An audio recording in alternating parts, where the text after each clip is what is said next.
What's going on, everybody? It is overreaction time once again. I'm your host, Simon Samano, and look who I got with me for this edition of the show, making his debut appearance on ORT is none other than Matt Wells. Matt, what's good, my man? How are you? I'm doing good, man. I'm doing good. I'm excited to be on the show for the first time, so ready for all this chaos you're going to throw my way. Hey, it's coming, man. It's long overdue that you're finally making it on the show.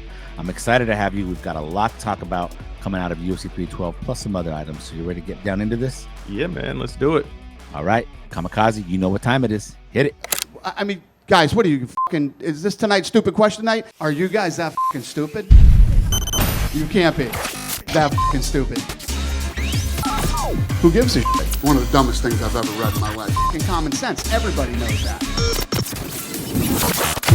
All right, Matt, here we go. Starting at the very top, we're going to start with UFC 312 this past weekend down under in Sydney, Australia, where in the main event, we saw a rematch between Sean Strickland, who was rematching with the champion, Dricus Du Plessis. Now, I think a good number of people thought that this fight might be close, like the first one was going into it, but it ended up being one-way traffic pretty much the entire fight, with DDP winning 50-45, 50-45, and 49-46. Now, I wasn't too thrilled about this fight going into it. I didn't think Sean Strickland deserved it, so I'm going to start here and hit you with this one here, Matt. UFC 312 proved that Sean Strickland shouldn't have gotten a title rematch in the first place. No, that's not an overreaction at all. I think the fact that this was the main event kind of solidified the fact that this was like a terrible card on paper. No disrespect to the DDP, no disrespect to the co-main, which I'm sure we'll talk about. But yeah, Sean Strickland didn't deserve this rematch. He had just won the title, then lost it very quickly. And it was just like, it seemed like he was getting this rematch just because of his personality outside of the cage, more so than what he's done inside the cage. And when you also look at how he goes through these fights, they're not entertaining whatsoever. It's the straight up and down stance. I will give him his credit. His boxing defense is phenomenal, right? His ability to roll and escape these punches is phenomenal. But what he gives back in offense is not inspiring whatsoever. Not at all. If you're a fan watching, it's just not. I mean, it's just jabs and teeps. And I love a good jab in MMA, but when you don't put anything behind it, it really just feels like a glorified sparring session in a lot of ways, right? Yep. So yeah, I mean, not an overreaction to say that whatsoever. It's no, and this pretty much, this validated, I think, what I thought going into the fight. Like, we didn't need to see this fight again because, to me, I said last week on the show, as great of a coach as Eric Nixick is at Extreme Couture, and he is a great coach, I went into this fight thinking to myself, yeah, he's going to have a lot of adjustments that he wants Sean Strickland to make. He's probably studied lots of film on the first fight, but is Sean Strickland going to make any of those adjustments? And you could hear the frustration in between rounds in Eric Nixick's voice, right? Like every time they panned him, he was frustrated. I did not think that Strickland was going to, do anything different and reinvent himself and make adjustments that would make this fight exciting or give him any sort of advantage. And it's exactly what we always see from Sean Strickland, man. So, not surprising to you at all, right? Like that's just who he is. Yeah, it's who he is at this point. And he's not, like you said, he's not going to change. He's not going to make these wholesale changes to his game at this point because that style got him to the title, right? So why would he, in his mind, why would I need to change out my entire game plan? And I don't think necessarily he needs to scrap his entire game plan, but just put together more effective combinations. Like I said, like you never really felt like he was going for it in the fight as the challenger, right? It was all just counter jabs, teep, get away from me for 5 rounds. Yep. And then what did DDP do? You know what? He was the one that was charging forward. He was the one that was lunging and overextending, trying to make things happen. As the champion, he was doing all of that, which is kind of crazy because carried the fight. Yeah, it's wild. It's kind of wild to me because as a challenger, I've never seen a challenger, I don't think, really just go through the motions like that, like a sparring session, right? He never really put it on the line. He never really went for it. Sure, at the very end, it looked like he was in a war because his nose got all sorts of obliterated. But I saw a fantastic meme. They put the picture of Sean Strickland and then the picture of Dustin Poirier right below it, saying these two wars are not the same, even though they look the exact same in still image. So yeah, it's crazy to me that he didn't go for it whatsoever in this fight. Yeah, and especially after he complained about he thought he won the first fight, so he had this sense of robbery. You thought maybe that would light a fire under, but I just had a feeling it was going to play out the way that it did, man. And hey, listen, he's got a long road back as far as I'm concerned. He should not fight for a title for a while, if not again. This could be it. It could be the last title fight that Sean Strickland fights. And do you think that's an overreaction? I do not think that's an overreaction. He would have to go on, I think, at least a 3-fight streak and finish guys, and then depending on what's happening with the title at that point. But yeah, he's got a long road back for sure. Yeah. All right, man. Well, let's move along from Sean Strickland and let's talk a little bit now about DDP, okay? DDP looked excellent in that fight, all right? And as we look ahead, we are now sort of salivating, clamoring for this title fight that we expect to happen between him and Khamzat Chimaev. We thought maybe it was going to happen this past weekend, right? But Sean Strickland got the title rematch for whatever reasons. Well, it does look like it's going to be DDP and Khamzat coming up next. I have said on this show before, Matt, that I feel like Khamzat Chimaev's title is inevitable. But let me hit you with the newsflash, man. Dricus Du Plessis has what it takes to defeat Khamzat Chimaev. Not an overreaction. I agree. You don't necessarily have to agree, but it's not an overreaction, right? It's not an overreaction. And I mean, I think there's a lot of good things that DDP does that can make it a very interesting fight. Like I said, in regards to the Strickland rematch, he goes for it. As the champion, he will literally put himself in terrible positions, overextending and going for these big combinations, these looping hooks and stuff like that. Spinning elbows, spinning back fists. Yeah, he kind of throws anything out there just to make something happen, which is crazy. And we've seen him in the past, even in the first Strickland fight, like he will lunge for takedowns if he needs to. And I think that could create some interesting scrambles with Chimaev as well, because we've seen Chimaev kind of do the same thing at times with his takedowns. Like he'll just kind of telegraph them, but they work because he's so dynamic in that realm of fighting. But it could make for some interesting exchanges. And I think DDP is, I haven't seen a betting line. I'm not sure if there's one out yet, as a preliminary one. But if he's an underdog, man, that's just a crazy spot to put DDP in. I think he's gonna be an underdog. He's gonna be an underdog. I don't know that he'll be a big dog, but yeah, how big though? Yeah, he'll be a slight dog, but he will be an underdog going into that fight. I think one of those futures, one of those websites that put it out last time we thought we were gonna get it, I think they started it like at about minus 165 and plus 135 or something like that for Chimaev, which is probably what it will be. Here's the thing that I love about this fight now that I'm thinking about it. The times that we've seen Chimaev get pushed in the Usman fight and in the fight against Gilbert Burns, right? Those were 3-round fights. We came away from the end of those third rounds thinking to ourselves, man, would love to see what would happen in a 4th and 5th round, right? Like, do you think that when we see this fight between Chimaev and DDP, we're going to get through 3 rounds, dude? I feel pretty confident that we're going to get through 3. I don't think Chimaev is going to be able to do what he did, say, against Rob and just, bull rush him and get a quick sub. Aren't you excited to see what a 4th and 5th round from Chimaev would look like, especially with DDP pushing the pace? I mean, I don't know if excited is the word, but I am kind of intrigued to see what would happen. Intrigued, yeah. Like you're intrigued, right? Like, how's that going to play out? Yeah, how's it going to play out? Because we've seen a tired DDP, and he looks very labored. I mean, even though he can still be effective like that, so I think it would be ugly in a sense, but it would be very intriguing to see how it plays out. Because it's like, is DDP going to still be able to land a big shot? How much power can Chimaev generate? Is he still going to be able to get a takedown? Like, there's a lot of interesting things that could happen late into that fight, and I kind of agree. Like, I think it would go into those championship rounds 4 and 5, and see what would happen. But maybe that could be a part of DDP's game plan too, like kind of drag it out, because they've seen that fatigue from Chimaev in the past, and that is that knock on him, right? He's a fast starter. He likes to go out there and try to put guys on their back quickly, and just kind of dominate and overwhelm guys, and that works from time to time. But I don't know if it'll work against DDP. Yeah, I'm done counting out DDP. I'm done doubting him. I'm not going to doubt him anymore. And that's why I've come full circle here, or I've done a 180 here, where I thought, several weeks ago, I thought, man, Chimaev, after that Rob win, yeah, he's going to be the champ. No doubt about it. But now, dude, this fight really intrigues me. I think we're in for one hell of a war between these two guys. And, I hope it happens sooner than later, man. I agree. It's going to be crazy. It's going to be crazy. Because like you said, Chimaev running through Rob like that, I didn't see that happening. Yeah, no, and it's going to be awesome, man. I can't wait to see DDP and Chimaev. It dare I say it could be perhaps the best middleweight fight we've ever seen.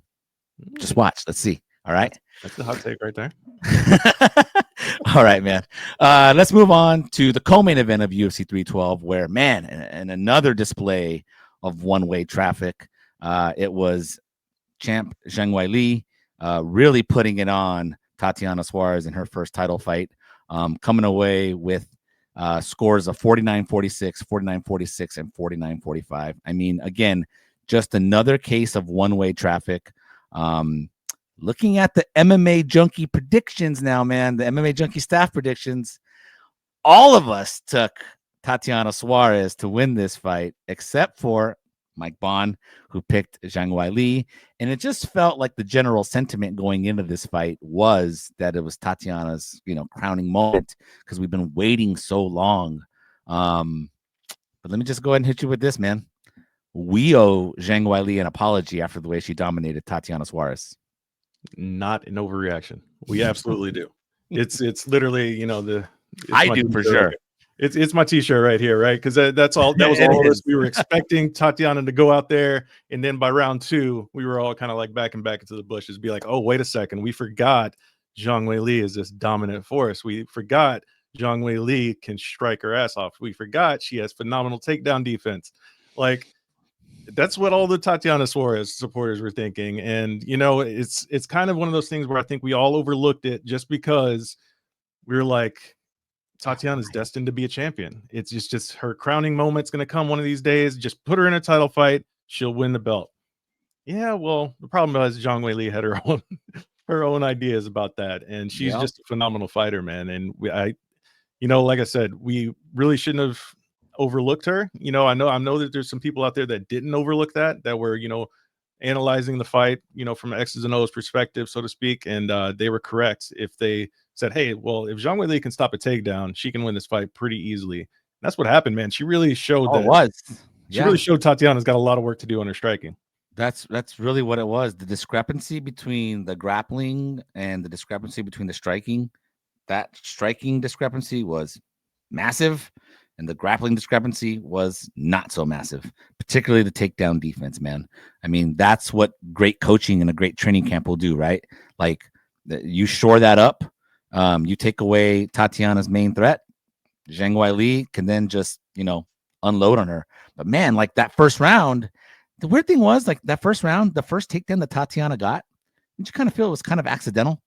Like, it was sort of accidental in a way where, like, it was just a case of timing, and she level changed right as the punch was coming. But the right hand from Zhang Weili just missed, and she kind of fell into that takedown, because after that, there was no other takedowns that were really that it was just a shutout the rest of the way after that. Were you surprised that Tatiana had nothing else to offer? I was a little bit surprised she didn't have more to offer on the feet. I mean, just even setting up the takedowns, right? She was telegraphing them, like she was just kind of lunging forward. Like, I would expect her to put at least a couple of 1-2s and then shoot, like level change. There were just no setups there. And that was kind of surprising to me. I don't know what was going on with her mentally. I don't know, after, what was it, the third round where she cut her knee open, and we obviously saw that played into her mind. And she felt it because she was asking about it, right? Is it bad? Didn't even look down at it. Like, so that obviously was like, I mean, listen, like she's gone through so many knee issues in her career, right? It's got to be a PTSD thing at this point, to where it's like, not my knee, not on this stage. No. Yeah. Like, I'm sure that had to be running through her mind in some fashion like that. But to see her not be able to impose her will, as we've seen her do against everyone else, was a little bit surprising.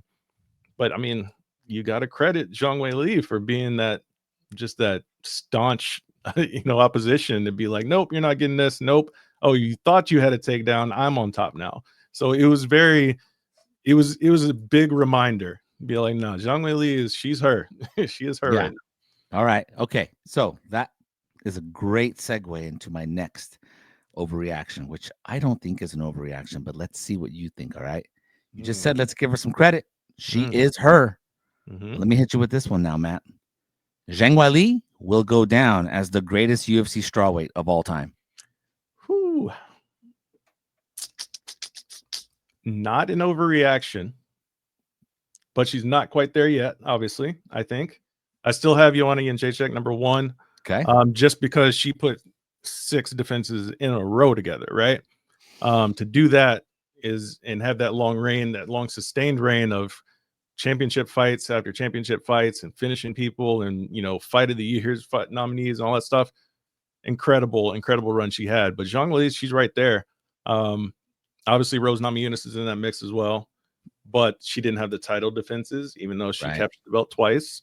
But if you look at that whole top 3, right, there's all sorts of like MMA math. Well, so-and-so she beat her, like it went back and forth, right? But I think she's right there. I think like maybe 1 or 2 more defenses, and she's probably like number 1 for me. But she's super close. And yes, they have the same number of title defenses at 6, her and Joanna, but I think the title fight wins is what it is. Title fight wins. And it's 2 reigns. It's 2 title reigns, obviously. Exactly. I like the sustained reign in one go of 6 versus it having it split up. But there's something to be said about recapturing the title and then going on another run as well, which is also kind of rare. But not quite there yet. She's on her way. And that's why I said she will go down, because I still think there's more. I still think there's more greatness that we're going to see from Zhang Weili. And let's talk about the elephant in the room here and a potential fight against Valentina Shevchenko, dude. Like, if she were to beat Valentina Shevchenko, let's just say they put that fight together and it's a champ versus champ fight, and she wins that fight. Is that the one win where you would call her the greatest strawweight of all time? And would we not then be wondering if she might be the greatest female fighter of all time? I would say more so for the second question than the first, because that would be a flyweight title fight, right? Yeah, you would think so. I wouldn't give her credit for the strawweight side of things, but overall, female GOAT conversation. Yeah, you go out there and beat Valentina, because I still think Valentina is just as good as she's ever been, right? I think I would definitely put her in that conversation for the GOAT conversation. Right up there with Amanda and Valentina, obviously, and Chris Cyborg. She would firmly be in that top 3, top 4, depending on how the fight plays out as well. Sure. If she goes up there and starches Valentina, yeah.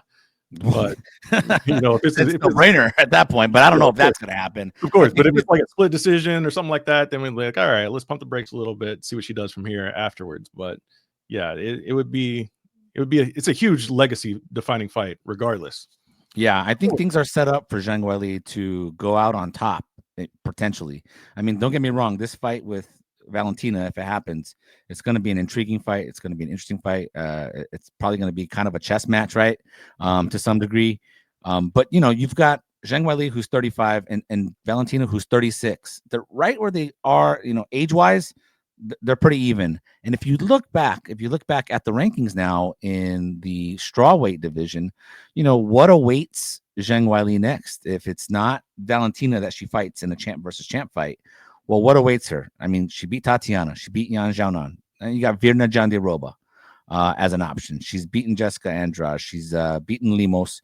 You've got Mackenzie Dern. You really want to see Mackenzie Dern fight Zhang Weili? I mean, I don't know what awaits her in terms of a fresh matchup, man. So I think she is in a position to potentially get those 2 or 3 more title defenses, man. And that's why I think she will go down as the greatest. Final word to you, bro. Yeah. No, I think that's going to be an interesting thing, how the UFC plays it, because I think Valentina has more options in her own division than Zhang Weili does currently. I mean, you could put the Dern fight together just because of the name value and Dern's popularity, but I think we all know how that fight plays out. I would firmly. If you're going to give her a title fight, it's got to happen now. Like, you can't put her in there again. Mackenzie Dern's going to get a title shot. It's got to be the next one. Yeah, 100%. I think that's the best course of action to go. But then you look on the rest of the division, it's all names that we don't think would fare very well. So I think it's the next move for me is definitely do the Valentina Shevchenko fight right now. And if she loses that fight, she can come back to her own division and then just continue to run and defend that title. All right. Well, I will just circle it back to me saying one more time, Zhang Weili, I apologize. I am sorry that I ever doubted you.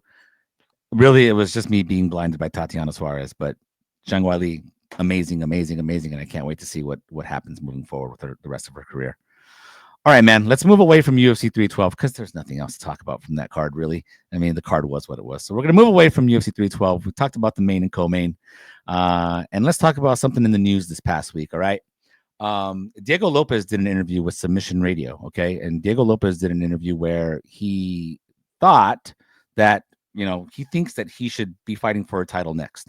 He alluded to the fact that perhaps Ilia Topuria is going to move up to lightweight. Of course, it's pretty much an open secret at this point that maybe there's going to be the rematch between Ilia and Alexander Volkanovski for the title. So things need to shake out, but I'm just going to go ahead and say this to you, man.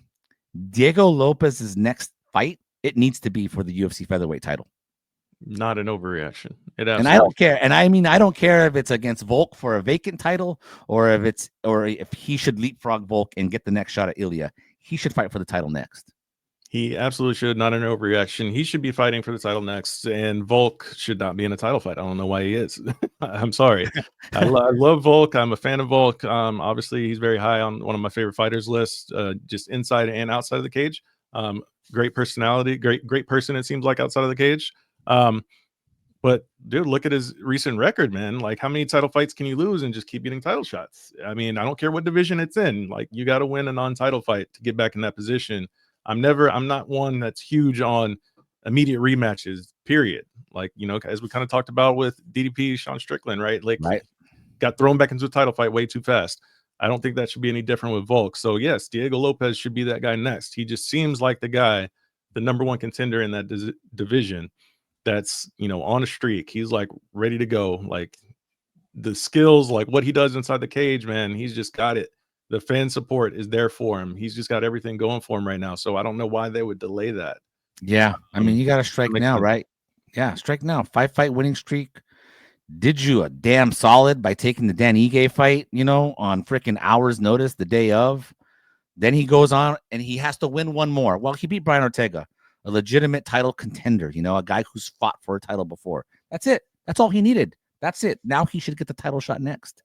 I mean, that's really where I'm at. And I mean, I'm with you. Like Volk, Sean Strickland got a rematch off of a split decision. You really think a fight between Ilia and Alex is going to end differently like 18 months after the first one? Volk's only getting older, dude. And Ilia is in his prime, getting better. I don't see that fight playing out any differently than the first one. I don't get it. I don't understand that matchup. I don't understand that matchmaking. I mean, sure, you can say Volk is the more popular name and he's going to carry more weight in wherever, region that fight lands, right? But listen, if you're talking about, as we've come to learn that the UFC is more about like name value and stuff these days, but years past, it was all about putting the best fights possible together. And the best fight possible right now, I think, Diego Lopes, Ilia Topuria in that division. Yeah, 100%, man. Let's leave it at that. We know what's up. It should be Diego against Ilia. That would be awesome. But again, if he's going to leave the division, then fine. Diego against Alex for the vacant. But Diego deserves that title shot. All right, dude. Let's move on. Talk about another thing that was in the news last week.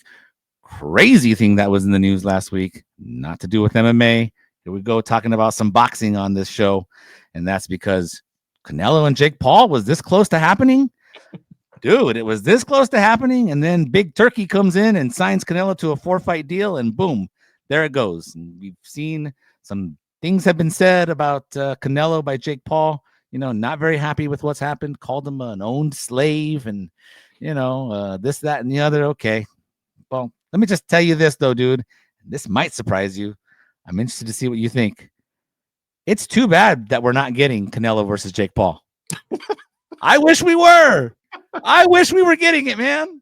That's an overreaction. That's an overreaction. Oh, come on, dude. You know who I am, dude? At this point, I'm like the Michael Keaton version of Bruce Wayne when he's confronting the Joker. He's like, "You want to get nuts? Come on, let's get nuts.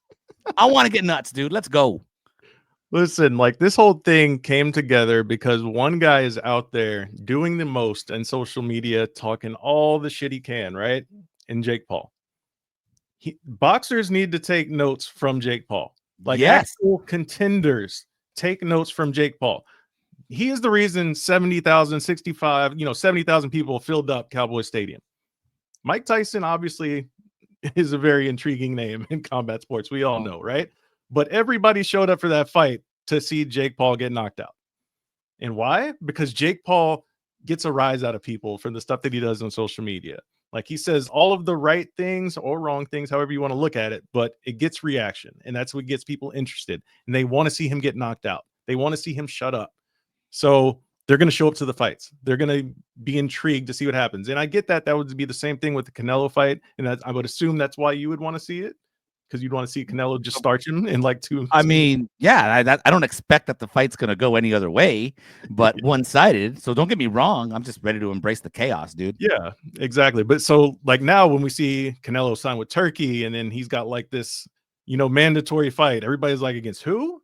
Because these boxers are just so quiet. They have no presence in social media and current, like William Skull. Show some respect to William Skull, okay? Just kidding. Never heard of that name before in my life. Neither have I.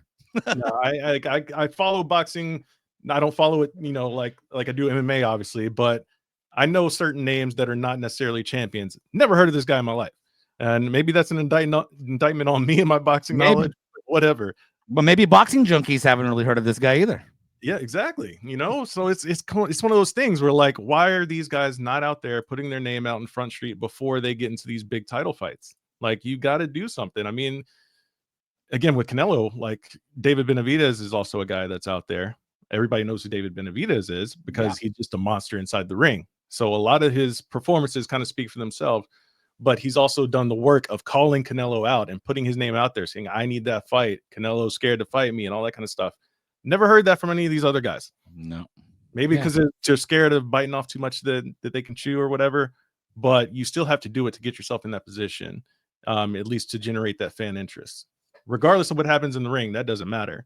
You get the fan interest. Yeah, no, dude. People want to see it, bro. Whether boxing wants to admit it or not, as an outsider who's not in the boxing bubble, for me, Jake Paul's the face of boxing right now, and he has been for like the last year. And it's got nothing to do with skill, dude. It's like he's the guy we're talking about the most. Yeah, maybe it's another high caliber boxer, another high caliber fighter. Maybe it was Tyson Fury for a while. Maybe it was, it's been Canelo and Terrence Crawford or whoever, Gervonta Davis. But like, I know there's a lot of great boxers, but like the one we're always circling back to and talking about is Jake Paul. We're always talking about him. And the fact that Canelo was entertaining a fight with him, that's crazy that we've gotten to that point. We used to laugh about Jake Paul calling out Canelo after beating the Ben Askrens and Tyron Woodleys of the world, dude. Yeah. Really? We came that close? And I feel gypped out that we're not getting it, man.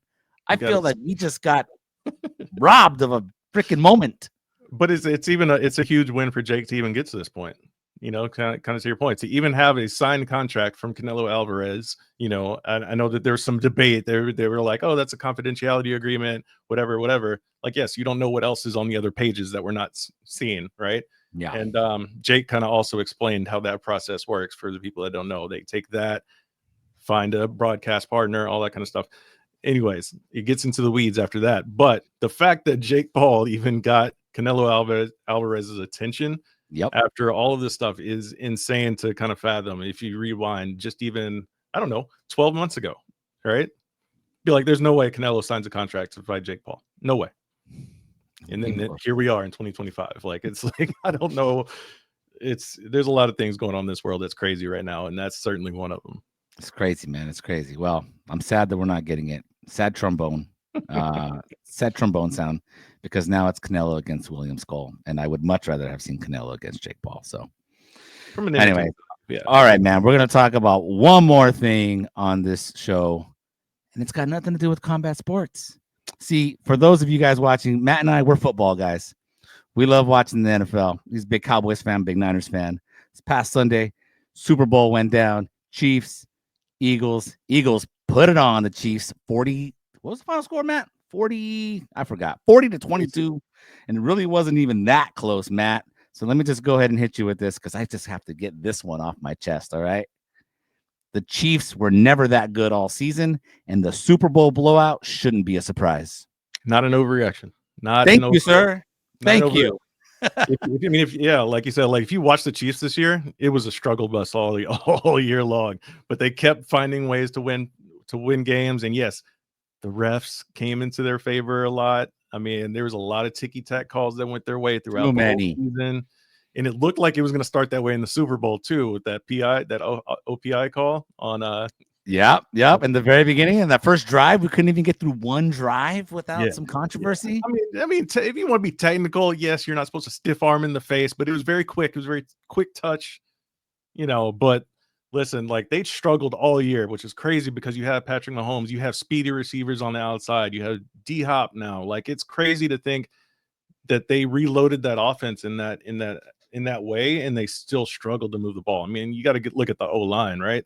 The Eagles just torched the O-line all night. Blitz the entire game. That's crazy. It was a 4-man rush all game long. Insane. And you got to give credit to the Eagles, not only just the defense, but the offense as well. They were clicking, guys were getting open, making plays. Man, it was not a good night if you're a Chiefs fan. Dude, the Chiefs, honestly, they were pretty fortunate to even be in the Super Bowl, if you ask me. And I say this big picture.